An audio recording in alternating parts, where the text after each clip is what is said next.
Verisurf expands the functionality of group alignment and CAD-based extraction through the use of a pre-selection filter for scanned data.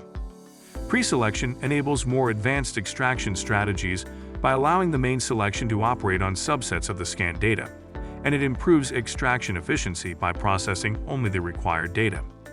Pre-selection is used with group alignment to first filter the scanned data based on proximity to the pre-selection CAD entities, such as datum targets. This subset is then registered to the main selection, such as CAD surfaces. Using two-stage selection in this case enables automation of non-contact 3-2-1 alignment prior to feature extraction. Pre-selection can also be used to filter the CAD extraction zone prior to fitting or analysis.